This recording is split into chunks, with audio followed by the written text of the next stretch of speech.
What's good, y'all? Welcome back to Appreciate Greatness. When I originally, when the idea of me recording after a Thunder championship originally came into my head, um, I thought I'd be like super happy, super pumped, running around my house. But that really hasn't settled in yet. I am in like awe and shock. I think just being a Thunder fan for a while, being a citizen of Oklahoma City, or right a suburb of Oklahoma City, I truly believe this means a lot. I was driving in Oklahoma City recently, and just every single house there was something OKC up. Whether it was a flag, whether it was like a little, those like vote for whoever signs. It was like one of those in the lawn, or it was like a wreath on a door. Like this is a big championship just for the city of OKC because of how dedicated this fan base is. But before I truly talk about all of that, I do want to say Tyrese Halliburton, get well soon. I don't get emotional a lot with sports. Like, obviously I get happy, sad, like, I'll scream or whatever, yell, like that type of emotion, but I'm never like in tears type of emotion with sports, I feel like. And, Damian Lillard, I have a jersey of his. He's one of my favorite players. I modeled my game after him. I watched him tear his Achilles. Jason Tatum, another one of my favorite players. I watched him tear his Achilles. And then this one tonight, it was just different. Reese is a guy that we watch on YouTube, on Young Man in a Three, Old Man in a Three, and he's one of the greatest basketball minds out there. He's one of the greatest basketball players out there, and it really sucked to watch him. However many times they showed it on the ground, and I mean, I genuinely shed tears, and that is conveying into something else I want to talk about. But Hallie, please get well soon. You got a lot of fans who cannot wait to see you back on the court. I know you're going to rehab, come back stronger. So that aside, ESPN was terrible. First of all, just from showing all of the Hallie injuries, the replay over and over. I didn't even know I had a pimple right there. Anyway, from showing the replay over and over and over to showing TJ and his mom embrace in the tunnel, a place that should be private for players, to showing Hallie standing there embracing his teammates, to the way they talked about the Thunder or the Pacers at times in this series. I'm sorry if my mic just completely peaked, but that's what it looked like on my decibel thing. But just those, I thought ESPN's coverage was terrible. I cannot wait to get NBC. Mike Breen, I love Mike Breen. I think he's one of the best commentators ever. I didn't think he was good in this series. Doris Burke was not good. Richard Jefferson talks too much. It feels like he kind of denotes a lot of stuff that's going on way too often. And then the whole, just this is speaking more towards fans. The whole, I saw some Thunder fans saying Aaron Nesmith was dirty. You always see people, Lou Dort, Alex Caruso, they get away with fouling. They might, a little bit to an extent. But I don't think it's nearly as bad as what people say it is. I think people watch with so hate-driven that they watch blindly. I watched Andrew Nimhard, and I'm so fine with it. I love it. I love watching intense defense, physical defense. I think it's great for the game. I think it's great for the sport. Andrew Nimhard was grabbing Shea every single possession, especially when he was guarding him full court. And for people to get upset at the Thunder doing the same thing there was never a point where I was like, ooh, this game is a little out of control. This game is a little unfairly ref. There was never a point where I was like that. I thought there was a couple of bad missed calls, but that's always going to happen. It's 7 games. Refs aren't perfect. Shea shot 8 for 27 tonight.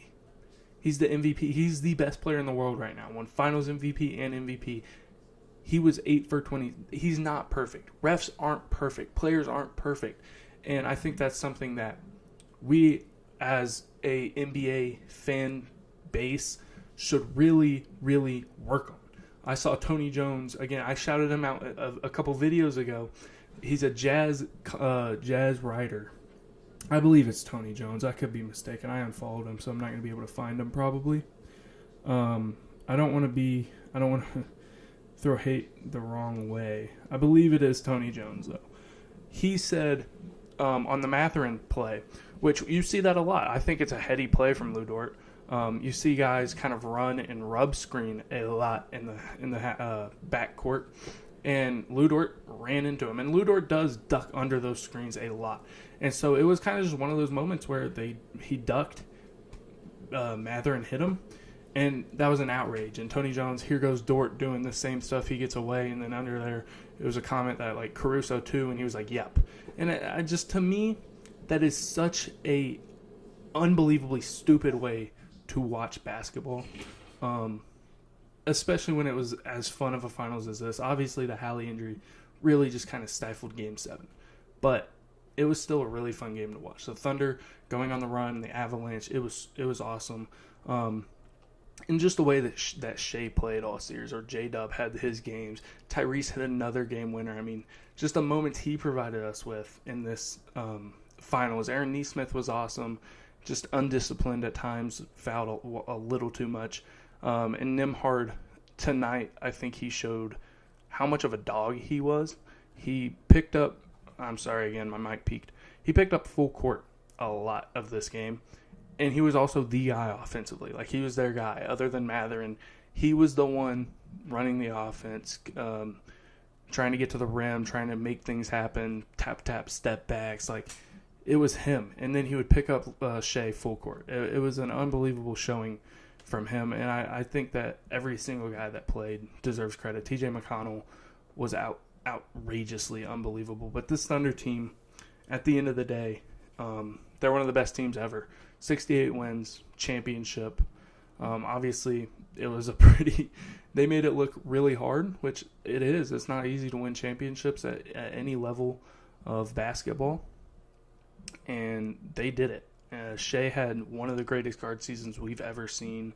And I really haven't said much on this video because, honestly, I was watching Game 7 more as a fan than as an analyst. And I'll have to rewatch Game 7 to really know big switches, but I didn't see much just to my naked eye.